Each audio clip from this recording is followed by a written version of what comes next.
স্কেলের দরকার নেই। আরে ভাই, আপনারা এখন যারা এই মুহূর্তে আপনারা যারা আন্দোলন করতে বলেন, আন্দোলন চান, আপনারা প্রত্যেকে চাকরি হারাবেন। আপনারা এই মুহূর্তে, সরকারের এখনো 15 দিন বয়স হয় নাই, এই মুহূর্তে যদি কেউ কোনো কর্মসূচি, কোনো সংগঠন কর্মসূচি ঘোষণা করে, তাহলে আগে তাদের চাকরি যাবে। কারণ এখন আন্দোলন করার সময় নয়। সব সময় আন্দোলন করলেই কাজ হয় না। আপনাদেরকে এখন যেটা করতে হবে, আপনাদেরকে সোশ্যাল মিডিয়ায় অ্যাক্টিভ হতে হবে। আমাদের দাবির কথাগুলি এখন আর ভাইরাল হয় না। আমাদের এই যে পে স্কেল নিয়ে আমরা কথা বলছি, এই কথাগুলি এখন আর আপনারা তুলে ধরেন না, প্রচার করেন না। অথচ সোশ্যাল মিডিয়াতে এই দাবির কথাগুলি যত বেশি প্রচার হবে, তত বেশি সরকারের নজরে আসবে। ঠিক আছে? মোহাম্মদ রিয়াজউদ্দিন লিখেছেন, স্মারকলিপি দিয়ে কর্তৃপক্ষের সাথে দেখা করা উচিত। স্মারকলিপি দিয়ে কোনো কাজ হয় না। স্মারকলিপি এখন কেউ পড়েও দেখে না। আপনাদেরকে যেটা করতে হবে, সোশ্যাল মিডিয়ায় আপনাদের সবাইকে দাবির কথাগুলি তুলে ধরতে হবে। যারা ফেসবুক চালান, প্রত্যেকের হাতে অ্যান্ড্রয়েড ফোন আছে, প্রত্যেকের হাতে মোবাইল আছে। আপনারা চেষ্টা করলেই প্রতিদিন এই দাবি নিয়ে একটা করে পোস্ট করতে পারেন। যারা পোস্ট করে তাদের কথাগুলি আপনারা প্রচার করতে পারেন, কিন্তু আপনারা সেগুলি করেন না। আপনারা অন্যের দিকে তাকাইয়া থাকেন। অন্যকে বলেন যে আপনারা স্মারকলিপি দেন, আপনারা কর্মসূচি দেন, আপনারা এইটা করেন, ওইটা করেন। আপনারা করতে পারেন না। আপনারা করতে পারেন না কেন? আপনারা প্রতিটা অফিস থেকে আপনারা সবাই এক হতে পারেন না? প্রত্যেকটা অফিসেরই তো কর্মচারী আছে, প্রত্যেকটা অফিসেরই তো পে স্কেলের দরকার না? তাহলে আপনারা কেন এই পে স্কেল বাস্তবায়ন নিয়ে আপনারা কেন সোচ্চার হন না? আমাদেরকে কেন কর্মসূচি ঘোষণা করতে বলেন? আমাদেরকে কেন ঘোষণা করতে হবে? আপনারা ঘোষণা করে আপনারা রাস্তায় নেমে পড়তে পারেন না? আপনাদের যদি এত সাহস থাকে, তাহলে আপনারা নিজেরাই তো রাস্তায় নামতে পারেন। আপনাদেরকে নামতে বলতে হবে কেন? আপনার দাবি আছে না? আপনার প্রয়োজন নাই? আপনার প্রয়োজনে আপনি রাস্তায় নেমে যান না, নামেন না, দেখি আপনাদের কত সাহস। সব সময় আন্দোলন করলে চলে না, আবার ফ্যাসিস্টদের সাথে আন্দোলন করলেও চলে না। এখন যারা ফ্যাসিস্ট আছে, বর্তমানে যারা আগের যারা ফ্যাসিস্ট, তাদের সাথে যদি আপনি রাস্তায় এখন আন্দোলনে নামেন, তাহলে আপনার চাকরি থাকবে না। আমরা আপনাদেরকে বলেছিলাম যে আপনারা প্রতিটি জেলা উপজেলায় শাখা কমিটি গঠন করেন, আপনারা ঐক্যবদ্ধ হন। আমাদের কথা আপনাদের ভালো লাগে না, আমাদের কথা আপনাদের কানে যায় না। আপনাদেরকে বলেছিলাম সাংগঠনিকভাবে আপনাদেরকে শক্তিশালী হতে। আমরা তারুণ্যের যে সংগঠন করেছি, বাংলাদেশ সরকারি কর্মকর্তা কর্মচারী কল্যাণ সমিতি, প্রতিটি জেলা উপজেলায় আপনাদেরকে বলেছিলাম কমিটি গঠন করার জন্য। আপনারা থেমে গেছেন, আপনাদের মধ্যে সচেতনতা নেই, আপনারা চান না। আপনারা মনে করেন যে কমিটি করে কি হবে? আরে ভাই, একটা কমিটি হলে সেখানে একটা দায়বদ্ধতা থাকে। আজকে যদি কর্মসূচি ঘোষণা করে, আমরা ধরুন কর্মসূচি ঘোষণা করলাম, কিন্তু আপনি পালন করলেন না, কি যায় আসে?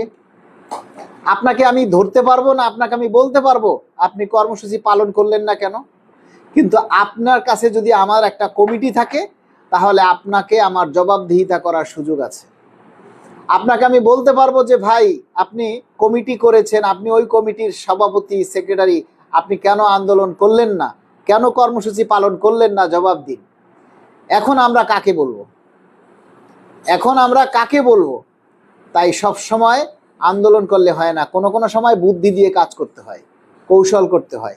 আমরা সেই কৌশলগত দিক অবলম্বন করছি। আমরা মন্ত্রী, উপমন্ত্রী, এমপি যারা আছে তাদের সাথে আমরা যোগাযোগ রক্ষা করছি, যেগুলি বাইরে সব সময় প্রচার করা যায় না, সব সময় যেগুলি বলা উচিতও না।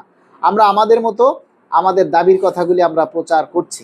আপনারা যারা বিভিন্ন জেলায় আছেন, আপনাদের যে আসনে আছেন, প্রতিটা আসনেই তো এমপি আছে, মন্ত্রী আছে, তাদের সাথে আপনারা কূটনীতিকভাবে যোগাযোগ করেন, তাদের কাছে আপনাদের দাবির কথাগুলি তুলে ধরেন, তাহলেই তো হয়।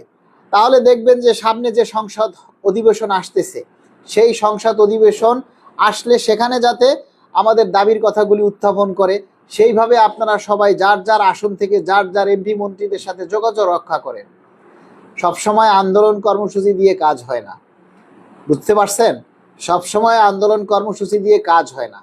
আমরা মাননীয় প্রধানমন্ত্রীর কাছে আমরা অনুরোধ করব, আপনাদের মাধ্যমে আমরা অনুরোধ করতে চাই আপনারা এই দাবিগুলি শেয়ার করে প্রচার করে পৌঁছে দিবেন।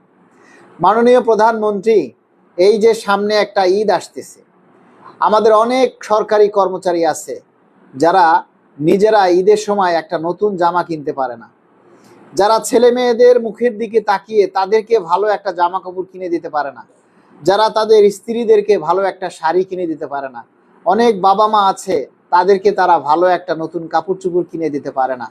আমাদের একজন কর্মচারী কয় টাকা বোনাস পায় বলেন? যদি ৮,২৫০ টাকা তার স্কেল হয় তাহলে সে ৮,২৫০ টাকা বোনাস পাবে। ৮,২৫০ টাকা দিয়ে কি করবে বলেন?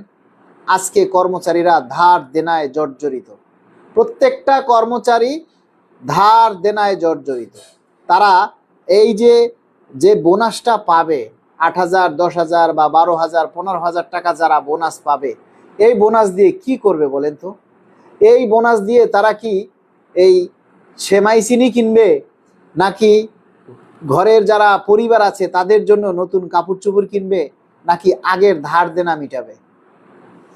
আমরা আপনাদেরকে বলতে চাই, এই যে ক্ষমতায় এসে আপনার তো আগেই সরকারি কর্মচারীদের দিকে নজর দেওয়া উচিত ছিল। আপনি যেভাবে সাধারণ মানুষের কথা চিন্তা করেন, যেভাবে শিক্ষকদের কথা চিন্তা করেন মাননীয় প্রধানমন্ত্রী, সেভাবে কিন্তু আমাদের সাধারণ সরকারি কর্মচারীদের কথাও আপনার চিন্তা করা উচিত ছিল।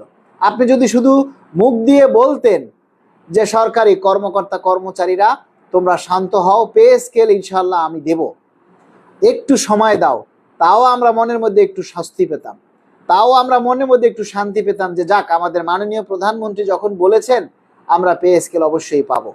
আপনি তো সেটাও বললেন না, তাহলে আমরা কিভাবে আশ্বস্ত হব আপনি বলুন। মাননীয় প্রধানমন্ত্রী, আপনার কাছে এই ২২ লক্ষ কর্মচারীদের পক্ষ থেকে আমরা আপনার কাছেও মিনতি জানাই, আপনি দয়া করে ঈদের আগে আপনি আমাদের পে স্কেলের সম্পর্কে একটা সুসংবাদ দিন, যাতে প্রতিটা সরকারি কর্মচারী অন্তত হাসি মুখে ঈদ উদযাপনটা করতে পারে। আরে নতুন কাপড় চোপড় আমরা নাই পরি, না হয় পুরান কাপড় দিয়ে ঈদ করব, কিন্তু মনের মধ্যে একটা শান্তি চাই যে মাননীয় প্রধানমন্ত্রী বলেছেন আমাদেরকে পে স্কেল দিবেন।